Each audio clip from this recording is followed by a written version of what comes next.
This is a code red. I repeat, this is a code red. There are spoilers ahead, so make sure to watch all of Stranger Things 3 on Netflix before going any further.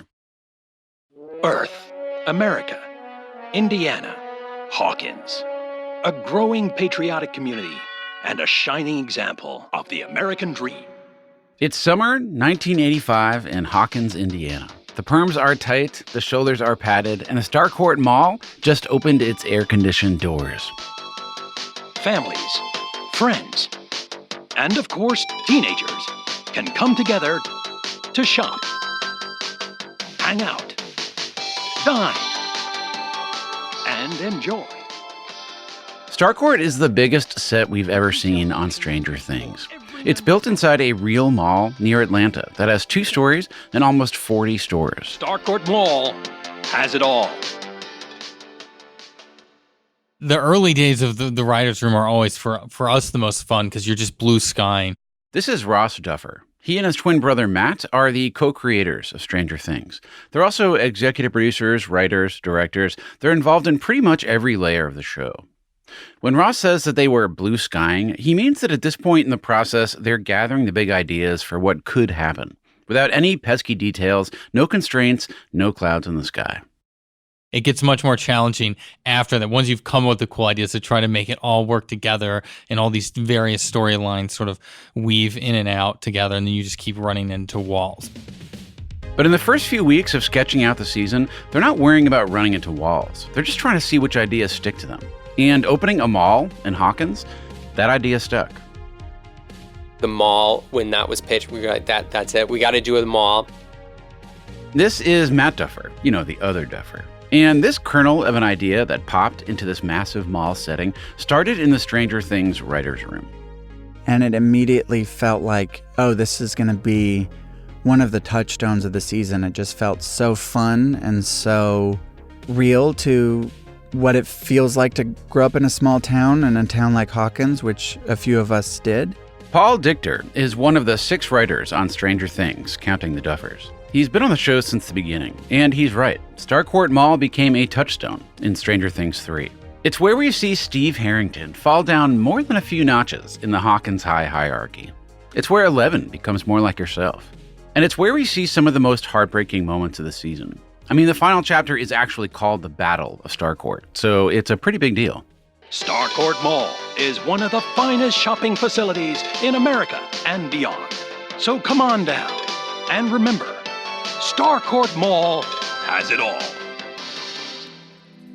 You might even say that, like Manhattan in Sex and the City, Starcourt Mall became a character in the show. So we wanted to spend some time getting to know that character. And there's a lot to get to know. But this is just the beginning. Over the next 3 episodes, we are talking with the cast and crew of Stranger Things to dig into the whys and hows of Season 3. We are going to take that freight elevator miles and miles underneath Starcourt and find out how the Cold War got to Hawkins. We're going to spend quality time with the Mind Flayer, from the people who created him to the people he possessed. And we're going to reveal all the Easter eggs that line Starcourt Mall, like how one of the set designers put the lost lottery numbers in the mall's blueprints. Bet you didn't know that one. And there's a lot more you're going to find out too. I'm your host, Dan Taberski. I'm a filmmaker, a director, a podcaster, and I'm a big fan of Stranger Things. So grab your walkie-talkies and pull up your leg warmers, because this is behind the scenes of Stranger Things 3. Episode 1, The Starcourt Mall. I love the mall. It's so cool. I remember the first time I stepped on that set, I was just in awe. It was like traveling back in time, basically. You recognize that voice, right? It's Sadie Sink, who plays Max Mayfield, aka the high-scoring arcade girl from Season 2.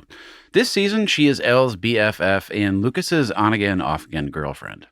They pay such close attention to detail. Every little detail, every store, inside every store, it's all been 80fied. Everything's 80s. In fact, everything in the writer's room starts with the 1980s. Paul and the writers, most of them were actually suburban mall rats in the 80s and 90s, which was helpful when they were figuring out what would go inside Starcourt Mall. We all sat around and we looked at, we spent hours talking about what the stores would be and what the anchor stores would be, and somebody would say Sam Goody and everybody would throw their arms up in triumph and tell 7 Sam Goody stories. One of the first things the writers do when brainstorming a season is make a pop culture calendar of whatever time they're going to be in. So for Stranger Things 3, that's July 1985. Careless Whisper by Wham was topping the charts. George Romero's Day of the Dead premiered. Coca-Cola launched New Coke. And shopping malls filled with national chains were taking over suburbia. You go ask anyone else in this town. They all love the mall. Reliving all of these 1985 events and all the stores they would have gone to back then, it snowballed into what could actually happen at that mall. It was really fun, and also kind of really fun from a storytelling perspective of, okay, so there's a gap. What are we gonna use? Are we gonna use the mannequins? Is there a Jeep inside the mall? Or like a giveaway car? Like if there is, we'd be crazy not to do something with that car. It's sort of a great starting place for generating little kernels of ideas. Like last year, we'd had an arcade, and it didn't really figure into the plot in a major way. That's Matt Duffer again.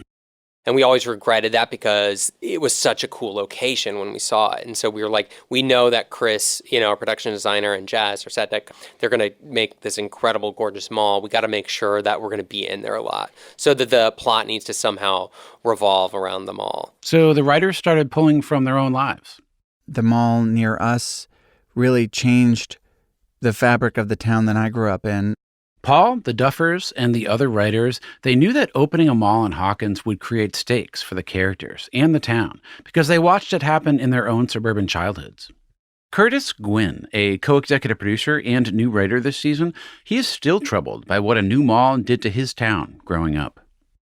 People used to have stores and, in their own towns, and you couldn't do that anymore. I remember there was a woman who was my friend's mom, and she had like a knitting store in town. And like when the mall went in and it had like Joann's Fabrics or whatever the hell it was, something with like knitting and stuff, it drove out of business, and it just was like no one went there anymore. The writers knew that the typical 80s Main Street destroying mall would create new opportunities and motivations for their fictional characters. Like with business at Milwald slowing to a crawl, Joyce would have a lot more free time to investigate whatever the hell was going on with her refrigerator magnet. It fell in the night. It lost its magnetism. Oh, did it? And the same exact thing happened at my house the day before. Wow. And I thought, okay, that's weird, right? Why are all these magnets suddenly losing their magnetism? Hawkins residents who care about preserving downtown would protest at town hall and give Mayor Klein a reason to call Hopper over there. And it would inspire Nancy to pitch a story to her sexist bosses at the Hawkins Post. I mean, I know everyone loves the mall, but how many small businesses have closed since it opened? Look, crap on the mall all you want, Nancy. Starcourt still gave the writers a perfect front for the Russians, one of the two main storylines this season. And most importantly, the mall offered a level of seclusion that is absolutely necessary in order to keep Stranger Things believable. It's a contained space, so you can go into the mall after it's closed, you can lock the doors, you can hide in the stores, you can do all sorts of things that you might have a harder time doing in downtown, and a big part of that is the concern that we always have in the back of our minds, which is trying to keep these supernatural happenings in Hawkins sort of plausibly secret from the rest of the world. And that became harder and harder with each season, as the monsters got bigger and the action got crazier. It very quickly felt like if you have a monster smashing through downtown Hawkins, people are going to see it and call the army, and it's going to be on TV, and that's going to be that, and everything's going to change. Whereas you could conceivably go crazy in the mall and keep it contained inside the mall, which is a big part of the business of trying to tell this story in a believable way. So Starcourt Mall really did have it all. But at this point, it was still just words on a page. It was up to the art department to bring them all to life. I certainly appreciate the amount of effort that goes into the creation of a mall in a way that I could never have before. I mean, just each storefront is its own ordeal to design and fabricate. So yeah, I mean, it's intense. Chris Trujillo is the production designer on Stranger Things. He runs the art department, which, quick filmmaking lesson, is responsible for designing and building all the sets. So basically everything physical that you see on the show. So when the Duffers decided, yeah, we want a mall, they texted Chris, the set decorator, Jess Royal. It's always exciting, and then there's always that feeling of like, oh, shit. And these guys. I'm Sean Brennan, art director. John Snow, assistant art director. An art department either builds sets in a studio space or on location, which really means just in a place that already exists. To give Starcourt Mall that sense of grandeur, to really crank up the scale of what could be done there, Chris and his team decided to film on location. After looking at a dozen or so shopping centers, they found Gwinnett Place Mall in Duluth, Georgia, an Atlanta suburb. Gwinnett Place opened up in 1984, so architecturally it had exactly the right look. Plus, it had a second story overlooking an atrium that just felt inherently dramatic and epic. In one of the early meetings with mall security, Chris and Jess spotted this scrapbook. The first couple of pages had a bunch of newspaper clippings, photos, and stuff like that. And as they were flipping through, there was a picture that caught Jess's eye. It was what one of the atriums used to look like. There were big old planters and a food court lined with wood-slatted benches and a huge fountain right in the middle. So we kind of were like, this is really good, and this is what someone saw for this mall, and that mall was built in 1984 anyway. So we were like, we should just kind of own this concept and try to bring it back as close as we can to what it was originally. Which, as you can imagine, is not easy. Starcourt Mall is like having 40 individual sets under one not-so-monster-proof roof. Chris and his team had to redesign the mall itself. They had to pick out carpet, they had to put in planters, but they also had to design all the stores in it. Almost every single store in Starcourt Mall was completely realized, whether or not we ever saw our main characters go in them or not. Like The Gap, Lovelace Lingerie, and, of course, Wicks 'n Sticks. I know what you're thinking right now. Wicks 'n Sticks? They never go into a Wicks 'n Sticks. You're right, they didn't. But it's there. It's one of those things where the Duffers were like, whoa, Jess, we should have written something for Wicks 'n Sticks. And I was like, I know, it's not too late. So there were talks of Dustin going in and grabbing a candle as a weapon or something later, but it just never worked out. Since Wicks 'n Sticks was a real store that sold novelty candles, Jess researched what it looked like in 1985. And then she filled it with shelves, a register, candles with tags. Even though we never actually see any of the stuff in Stranger Things, it's all physically there. It just reached my vision was realized in Wicks 'n Sticks. And it's such a weird store anyway, like Yankee Candle, but weirder. The wood and the color tones and the macrame and just candles, but all the this candle sculptured candles that are the ribbons of wax and stuff. And I had someone make those in South Georgia for us. Who still does that? Who does that? I don't know. It's one of those weird things I find at estate sales that people never burn. They hold on to them. They get dusty and gross. So I was very familiar with the look, but to create a whole store of them was very special for me. Almost every store you see in the background had to be researched, measured, mapped out on a computer architecture program, painted, and filled with period-appropriate furniture, framed advertisements, and tagged products. All the restaurants in the food court, they needed 1980s machinery and menu boards. It was a Herculean effort.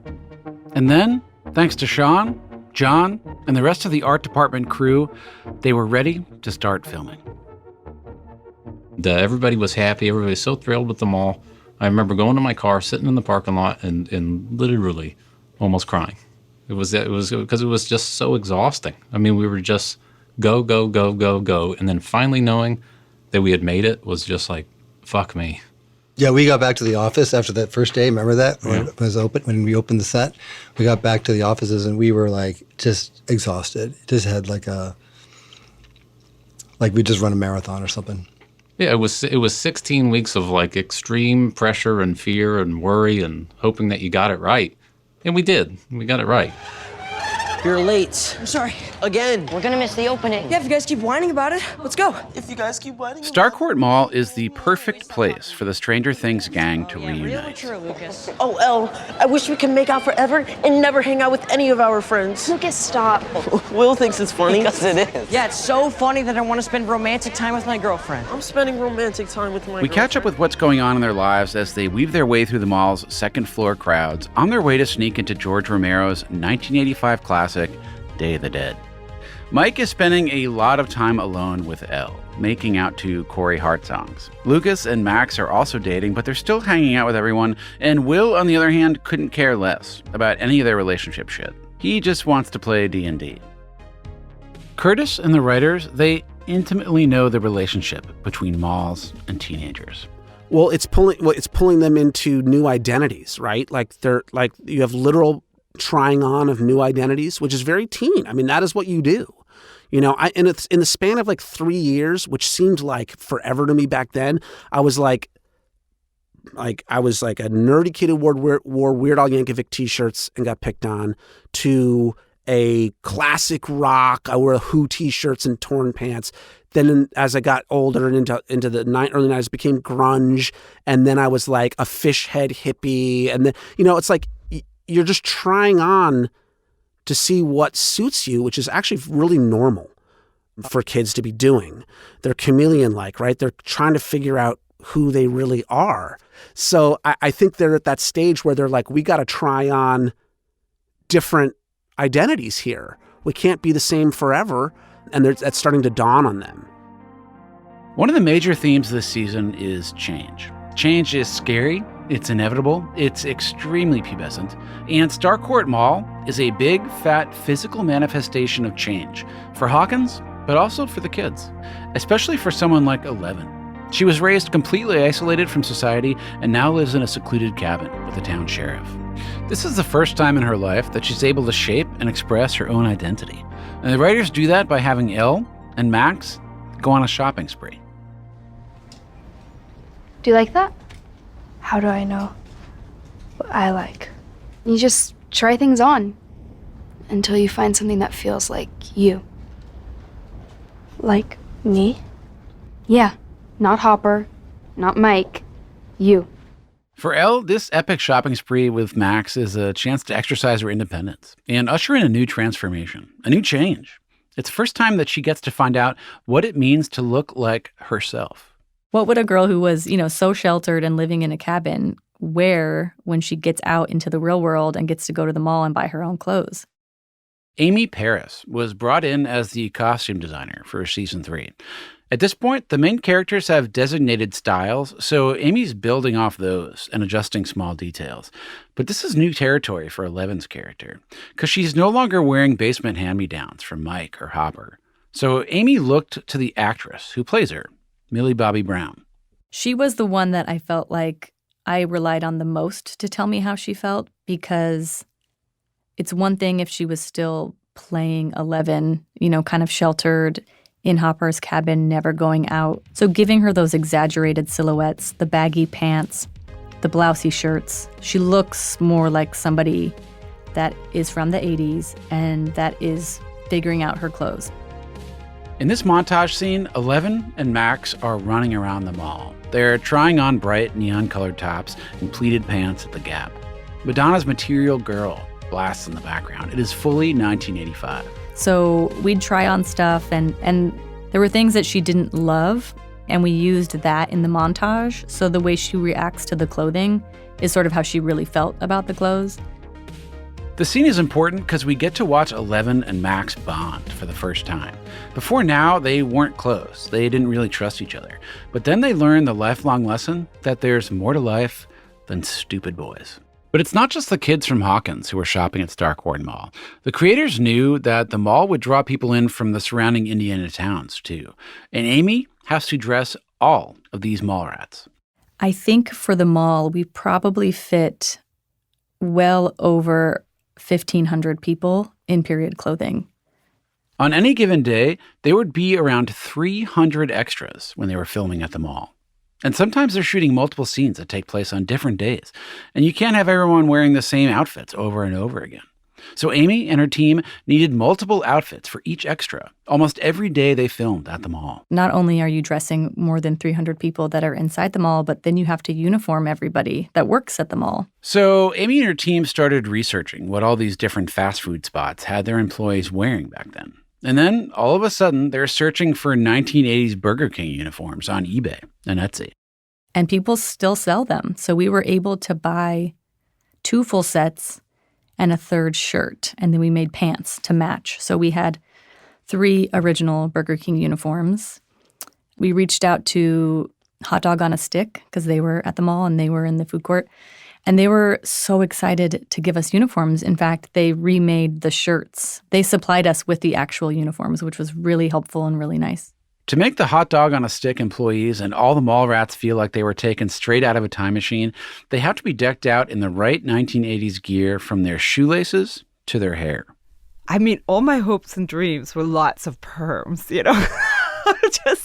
I just want, you know, I mean, the more perms we would have, the better. Sarah Hinskall is the head of the Stranger Things hair department. To figure out all the right do's to do, Sarah would watch 80s movies, she'd browse the internet, and she would scroll through Instagram.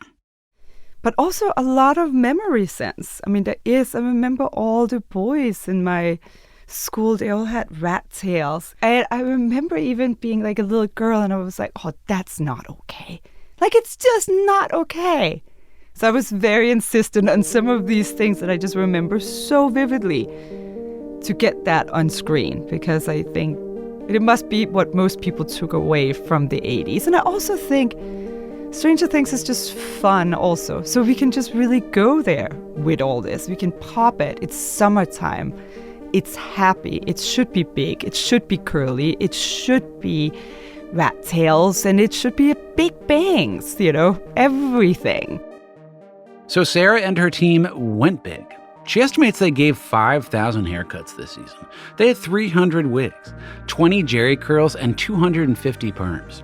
And keep in mind that these aren't the beautiful beach wave perms you see nowadays. These are tightly wound, astronomically large perms. And they're called perms for a reason. They're essentially permanent, for months. These extras have to live with them through their day-to-day life, walking around Atlanta well after their 1 or 2 days of filming on set is over. Thankfully, or maybe deeply unfortunately, Eleven does not have a perm. Instead, her hair is slowly but surely growing out from that season 1 buzz cut. And as each season goes on, Sarah finds new ways to add to Eleven's character through her hair. When she's with Hopper in the cabin, it's parted in the middle. And when she leaves the house, she kind of step it up a little more, but she tries to protect him. Don't you still? I felt like a lot like that with my father when I was that age. I would never have taken lipstick on in the house or remotely think that I was trying anything or I was trying to be sexy or cute or, you know what I mean? Like, no, you don't want your parents to see that. So she's very different when he's around. And then we get into the mall and she's flipping her hair around and trying everything out. I love when they go in and take that little photo shoot. That was a fun day. It was fun. Eleven can finally have fun. I mean, this is the most stable life that she's lived. She's got Hopper. She's got a boyfriend. She's going to the mall. She uses her powers to seek revenge on a group of judgmental teens by blasting a cup of orange Julius all over them, which is way better than using her powers to kill a bunch of dudes. Being at Starcourt Mall with Max, we get to see Elle let her guard down. We get to see this super powerful but super normal teenage girl. And sometimes, part of feeling like a normal girl means confusing the hell out of your boyfriend. What are you doing here? Shopping. This is her new style. What do you think? What's wrong with you? You know she's not allowed to be here. What is she, your little pet? Yeah. Am I your pet? What? No. Then why do you treat me like garbage? What? You said Nana was sick. She is. She is! While the girls are shopping to establish their independence, Mike and Lucas have dragged Will to Starcourt Mall. They're on an apology shopping tour, spearheaded by Lucas. He is the official girlfriend expert in the group. I really had no choice. I just wish you consulted me, because the way you handled this, you're in deep shit. Lucas's advice? Find the perfect gift. They stare helplessly at Lovelace, the lingerie store. They spritz perfume in each other's eyes at the perfume counter. And they get their hopes up at Zales. Excuse me, sir. How much for this little teddy bear right here? Until they find out that little gold teddy bear is $300. $300? The boys' shopping trip is a failure. They don't find anything for 11, and right when they're leaving, they run into Max and Elle, who is feeling empowered by her new tousled hair and neon jumper. She's sick of Mike's lies, so she dumps his ass. I dump your ass. Mike and Lucas aren't the only boys having girl troubles on this season of Stranger Things. Ahoy, ladies! I didn't see you there. Would you guys like to set sail on this ocean of flavor with me? I'll be your captain. I'm Steve Harrington. Oh, man. When we first met Steve Harrington, he was the hot jock who knocked cameras out of nerds' hands. But after being heartbroken and beat up a few times, Steve's out of high school, and his social status has plummeted. He's now working at an ice cream parlor called Scoops Ahoy. I love Steve as a character. This is Paul Dichter again, one of the writers. It's been really fun watching him go through this transformation over the course of 3 seasons. I think when we started talking about Steve in season 1, he was the jock, jerk boyfriend. We thought of him as that trope, as that archetype of the asshole. And I think seeing what Joe was doing with the part, very quickly we kind of realized that we wanted to do more with him. The Duffers and the writers had to figure out what to do with Steve this season. And they had a lot of their own embarrassing teen job moments to inform Steve's downfall. Curtis, for example, worked at his mall's Arby's. I was at Arby's. That is not cooler than Steve. That is lower on the chain, believe me. My girlfriend was at Haagen-Dazs because the ice cream place was like, in the sort of hierarchy of the food court, the ice cream place was much better. It was like Haagen-Dazs. It was like high end, like, all the Richie Riches would go there and get their pints. I was over at Arby's, which was like, in our town was like, well, McDonald's is the elite. Arby's is some weird, what is this place? Western? When people couldn't understand it. Roast beef sandwiches. What's going on over there? So I was definitely not cool. I couldn't get a job at the record store or at McDonald's or at Haagen-Dazs. They wouldn't hire me. When I came into Arby's, they were like, here's your apron. Here you go. Let's get to work. They knew they wanted Steve to be scooping ice cream, but they weren't going to put him at a Haagen-Dazs. They wanted to create their own Captain Hook's fish and chips. That is where Judge Reinhold's character, Brad Hamilton, works in the 1982 comedy classic Fast Times at Ridgemont High. Stranger Things 3 is dripping with Fast Times references, from the way Mrs. Wheeler gets out of the pool to comparing Susie to Phoebe Cates. But the biggest nod from the writers was to have Steve also work at a nautical-themed restaurant. The thing was, we wanted it to be sort of demeaning for Steve. And what I love about it, I love in any kind of movie or show when people have like essentially a uniform. Like comic strip characters, like I don't mean comic books, but the comic strips, it's like they have a uniform and they become iconic. So to stick him in the sailor suit, and he's in the sailor suit the entire season, essentially, I just love it. It just becomes to me, an awesome Halloween costume right away. I got to tell you, while we were filming, I went to Atlanta's Dragon Con, and we were still filming season 3, but somehow, maybe the teaser had come out, but there was a guy dressed like Scoops Ahoy Steve, and I went up to him and I was like, I made that. This is Amy Paris again, the costume designer. Amy knew that the Scoops uniform had to be embarrassing, but still kind of cute. I mean, it's Steve Harrington we're talking about. And it had to be something that Joe Keery and Maya Hawke, a.k.a. Steve and Robin, could wear for almost the entire season. I relied on, finding real images of sailors from the 1800s to the 1980s.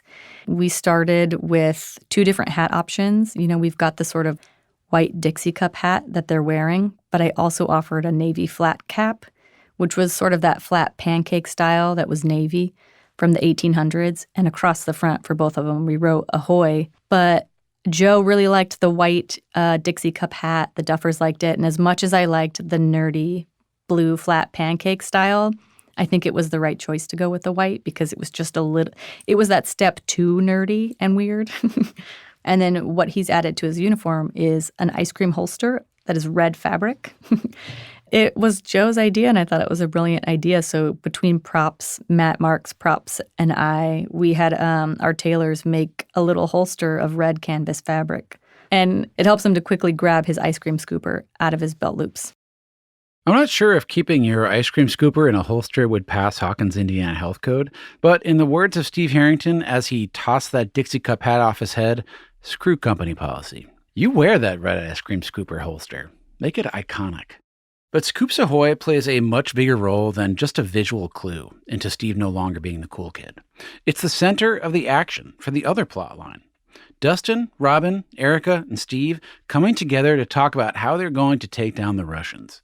Since so much happens here, the art department had to build out the entire restaurant. Scoops Ahoy was a fun one for us because it was a design and build from the ground up. Sean, the art director, he loved working on Scoops, from the vent in the back room to the booth that Dustin and Steve catch up at. So do you really just get to eat as much of this as you want? Yeah, I mean, sure. It's not a really good idea for me, though. You know, I got to keep in shape for the ladies. Yeah, and how's that working out for you? Ignore her. She seems cool. She's not. So, where are the other knuckleheads? That booth that they're eating at, it looks like your average red vinyl booth, right? But it's actually shaped like a boat. The boat bow, on the front side was the funnest part. That was a very fun little element. Everybody thought we were crazy for doing it, but it looked awesome. Unfortunately for Sean, the boat barely made it on screen, but you can't see it when Steve, Robin, and Dustin close up shop after translating the Russian code. But that's about it. These thoughtful choices, they add character and depth to the world building of Stranger Things. And it helps the actors go deeper into their roles. As an audience member, we might not notice these things, but they matter. And sometimes, if we pay close attention, they can even act as clues. Just speak louder. I intercepted a secret Russian communication. Jeez, shh. Yeah, okay, that's what I thought you said. So, in the third chapter, the case of the missing lifeguard, Dustin and Steve suspect that something evil is afoot at Starcourt Mall. Evil Russian. Equipped with binoculars and a sense of patriotic duty, Steve and Dustin follow a suspicious-looking man they believe could be an evil Russian. They try to be sneaky, but the possible evil Russian senses their stares and turns around. Slow down. We're losing him. You're getting too close. Watch it, dickwad. Hello. Yes, I am fine. How are you? And then right there, as Dustin and Steve are peering around that map of the mall, bring your attention to what's behind Dustin, right above his shoulder. It's the window display at Walden Books, a popular bookstore in 1985 that closed in 2011. You can just make out the books in the window. Their poster is prominently featured. The first one is Breaking with Moscow by Arkady Shevchenko. He was the highest-ranking Soviet official to defect. That book was published 1985. And the other book on display you can't even see, Tom Clancy's debut novel, The Hunt for Red October, a classic 1984 Cold War tale. And this backdrop to Steve and Dustin spying on a guy who they think is a Russian spy but actually turns out to be, my favorite twist, a jazzercise instructor, is, in my opinion, one of the best clues of the season. It's an Easter egg that lets us know that the fun, bright, poppy Starcourt Mall that we spent all this time getting to know is about to show us her dark Soviet underbelly. And we're going to follow the Scoops troupe straight into the Cold War. Next time, on Behind the Scenes of Stranger Things 3. The Red Army has infiltrated Hawkins, and if we are found, they will torture and kill us. You just walk through all these crazy, huge warehouse hallways, and then you part this door, and it's Russia. I mean, we always talk about Empire Strikes Back. We always wanted like a darker ending. We wanted to give him like a Han Solo, kind of a sacrifice moment. The Death Star is how we referred to our underground Russian military facility that is deep under Hawkins. They just keep pushing it a little too far, to the point where, we're in an adventure now. Shit. Behind the Scenes of Stranger Things 3 is produced by Netflix and Pineapple Street Media. You can listen to this show on Stitcher, Pocket Casts, Spotify, Google Play, iHeartRadio, and wherever else you get podcasts. And I'm your host, Dan Taberski. Thanks for listening.